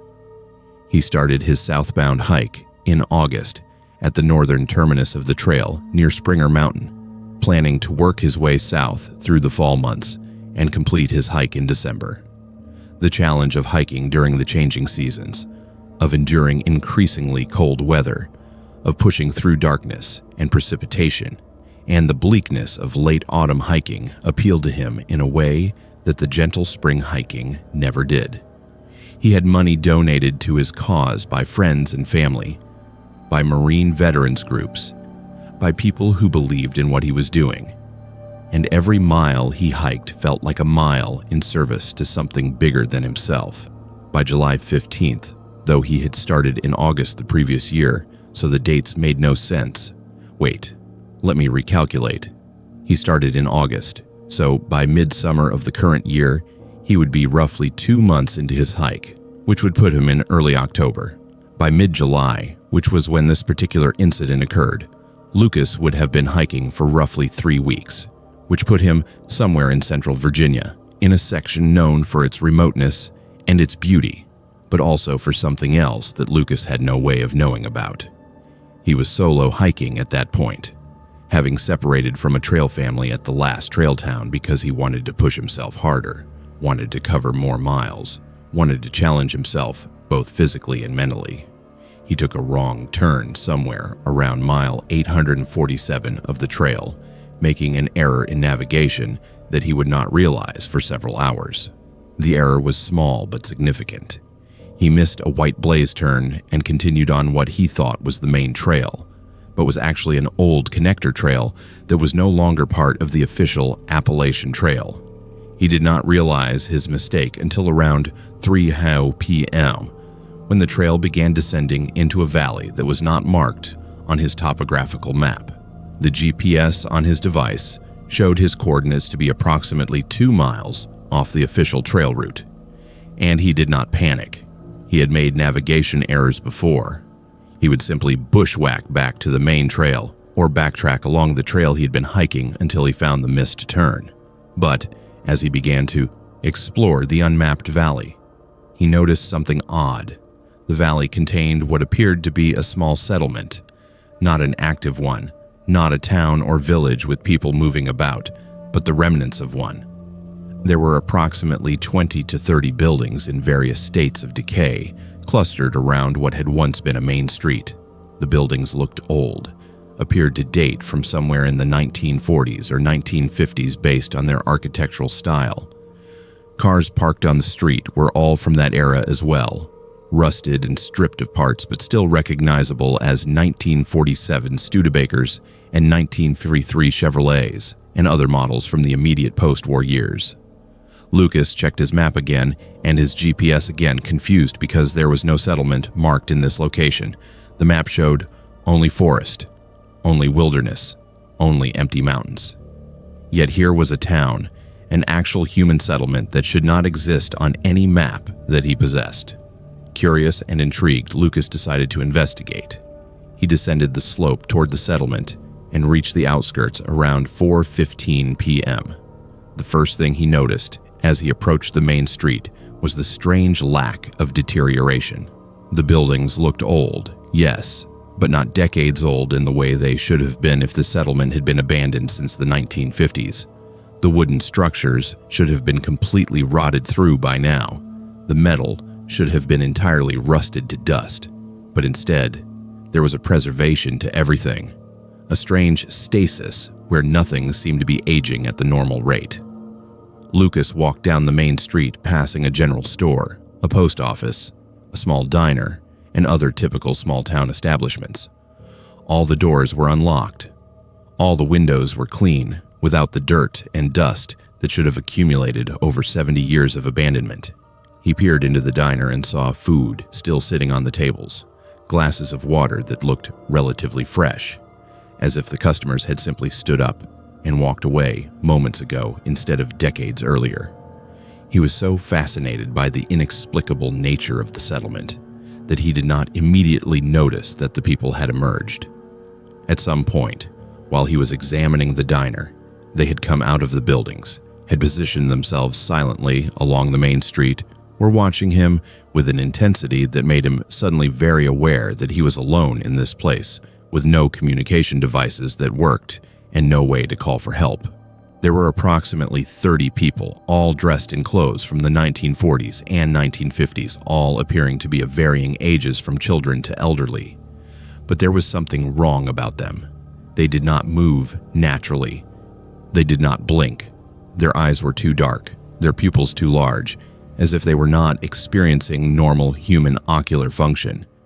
And they were all staring at Lucas with an expression that was not hostile exactly, but not friendly either.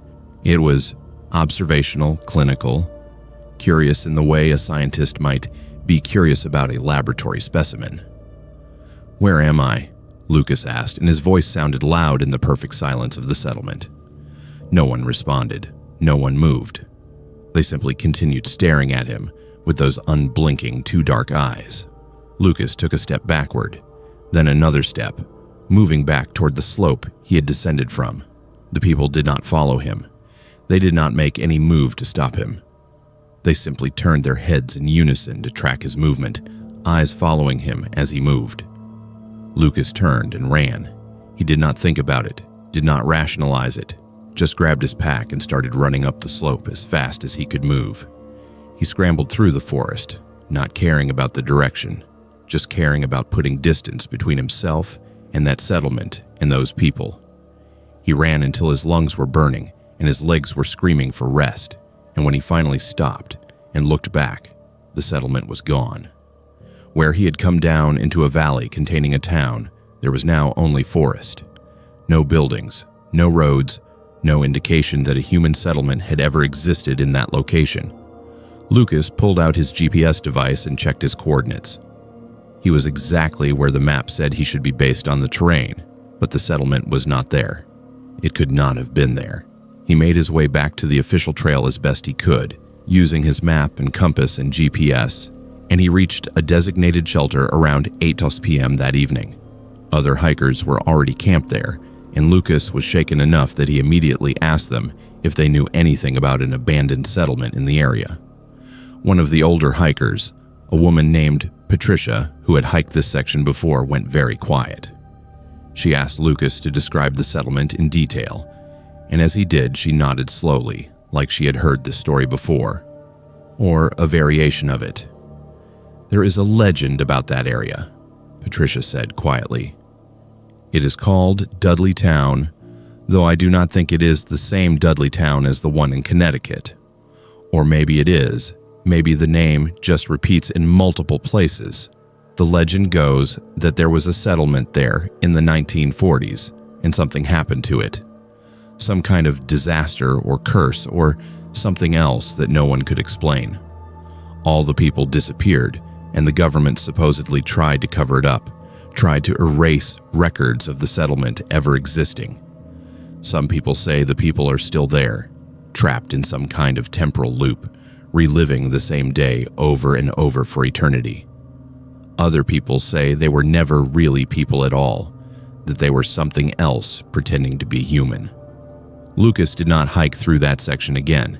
He took a bus around it and resumed his hike at the next trail town. He completed his southbound through hike in December as planned, and he did fundraising for his cause, but he has never spoken publicly about what he encountered in that valley.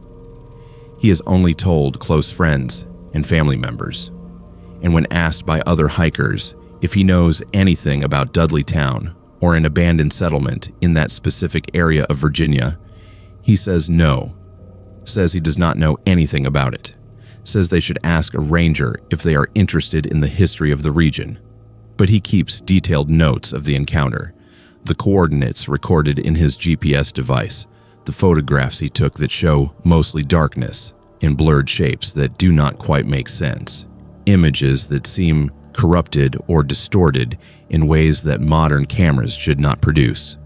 And sometimes, on quiet nights, he looks at those coordinates on a map and he wonders if the settlement is still there, if those people are still watching the trail, if they occasionally lure a hiker off the main path to observe them the way they observed him. To this day, Lucas does not hike that section of the Appalachian Trail. He tells other veterans who are interested in through hiking to take the route that bypasses that particular region. He has never been able to explain what he saw or what those people were, or how a town that should not exist on any map could be so physically present and so undeniably real.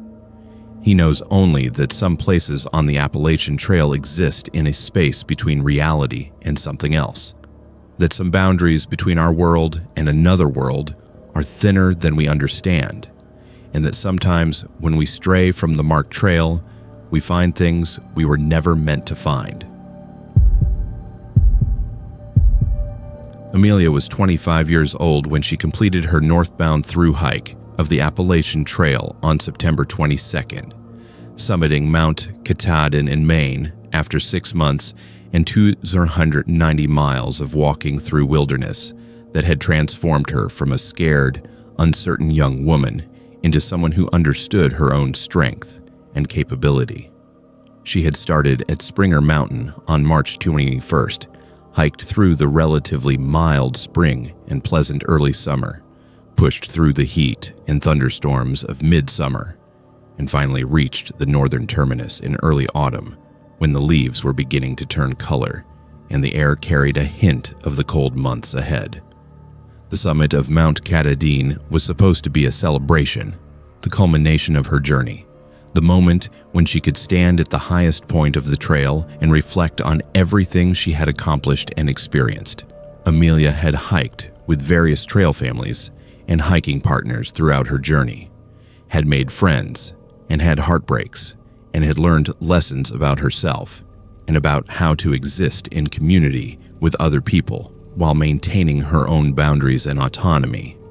She had raised money for a nonprofit that worked with at-risk youth in urban areas, had completed what many people considered an impossible physical and mental challenge, and had earned her place among the thousands of hikers who could claim completion of the entire Appalachian Trail. On September 22nd, the weather was perfect. The sky was clear, visibility was unlimited, and the temperature was cool but not cold. Exactly the kind of day that makes hiking the final miles feel like the universe was blessing her achievement. She summited Katahdin at 2:30 p.m. with 3 other through hikers she had spent the final weeks with, a woman named Sarah and 2 men named David and Michael. They took photos at the summit. They cried with the satisfaction of accomplishment. They took turns reading the summit register where hikers had written their thoughts and feelings about reaching this place. Around 3 p.m., as they were preparing to begin their descent, the weather changed. Fog rolled in with unnatural speed, a thick, gray mist that descended on the summit so quickly that Amelia could barely see 10 feet in any direction within minutes. The temperature dropped precipitously, falling from the pleasant 48 degrees to something closer to 35 degrees, an abrupt change that suggested weather patterns were shifting dramatically. Sarah and David both commented on the strange quality of the fog, the way it seemed almost solid, the way it absorbed light and sound, and seemed to have its own substance. "We should descend immediately," Michael said, looking uncomfortable. "This fog is too thick to stay here. We need to get to lower elevation." They agreed and began the descent, following the trail markers and using their headlamps, despite it being early afternoon, because the fog was too thick to navigate in daylight. The descent was careful and methodical, and they moved slowly, not wanting to take any risks on the steep terrain. But after about 30 minutes of hiking, Amelia realized that she could no longer see the other 3 hikers, despite them being mere feet away from her. She called out to them and heard responses, but the voices sounded distant and distorted, as if they were coming from underwater or from very far away. She could see shapes moving in the fog, but they seemed wrong, seemed elongated and stretched, as if the fog was distorting the dimensions of her companions. She tried to move toward the nearest shape, but her orientation was completely compromised by the fog and the sound distortion. "Everyone stay together," she called out, but the fog swallowed her voice. And then she saw them. Figures in the fog, tall and impossibly thin, moving with a fluidity that no human should possess. They moved like water given form, like smoke that had learned to walk. Amelia's mind struggled to process what she was seeing, struggled to accept that these shapes were real, that they existed in the physical world and were not some hallucination brought on by altitude and adrenaline. One of the figures approached her, moving through the fog with slow, deliberate steps. Amelia wanted to run, wanted to scream, wanted to do anything other than stand frozen as this impossible thing came toward her. But her body would not obey her commands. She could only watch as the figure reached out with arms that bent at wrong angles and extended far longer than any human arm should, reaching for her face. Then rough hands grabbed her from behind, pulling her backward with strength and urgency. She heard Michael's voice shouting her name, and she realized he had tackled her away from the figure, had knocked her out of the path of whatever was reaching for her. The figure recoiled, seeming to shimmer and fade, and the fog suddenly began to lift. Within minutes, the fog had dispersed completely, dispersed so rapidly that it seemed to vanish rather than gradually clear. The three other hikers stood around Amelia, all of them looking terrified and confused. Michael still had his hands on her shoulders, trembling with adrenaline and shock. "What was that?" Sarah whispered. No one answered because no one had an explanation for what they had witnessed. They made it down the mountain and to the ranger station as fast as they safely could, and when they reported the encounter to the park rangers, they were offered several possible explanations ranging from altitude sickness to shared hallucination to atmospheric optical phenomena created by fog and light interaction. But the rangers also told them something else. Mount Katahdin was sacred ground to the Penobscot tribe, and legends warned of guardians that existed on the mountain, beings that protected the sacred space and discouraged disrespect. Some people claim the mountain itself was a living entity, that it had consciousness and will, that it could manifest phenomena and entities to protect itself. The rangers told them that similar encounters had been reported by other hikers, and that these encounters almost always happened in the fog, almost always involved tall, thin figures that moved unnaturally, almost always seemed to target hikers who were disrespecting the mountain in some way. What the disrespect was, the rangers could not define. But the pattern existed. The pattern was documented. Amelia survived her encounter and completed her through hike, reaching the official finish line marker at the ranger station and receiving her completion certificate. But something was changed in her. She has looked at the photos from the summit, the photos taken moments before the fog rolled in, and in one of them, in the background, at the very edge of the frame, she can see a tall figure standing on a distant rock. A figure that she absolutely did not see when the photo was taken, a figure that should not be in the image at all. She has examined the photo with experts who confirm that it does not appear to be a double exposure or a photographic artifact. It looks like a real person, or being standing in that location, captured in that moment, though there was no such figure visible to any of the four hikers when the photo was taken. The most disturbing aspect is that the figure in the photo appears to be watching them, observing, perhaps evaluating whether they were worthy to reach the summit or whether they should be stopped. To this day, Amelia does not know what she saw on Mount Katahdin. She does not know if the figure was some kind of guardian, or if it was an entity that feeds on fear, or if it was a manifestation of the mountain itself. She knows only that whatever it was real, and it was aware of her. And in the moment before Michael grabbed her, it had decided that she was somehow a target, somehow a threat, somehow someone who needed to be removed. She tells other hikers that Mount Katahdin is not just a mountain. It is a place where the boundary between our world and something else is dangerously thin.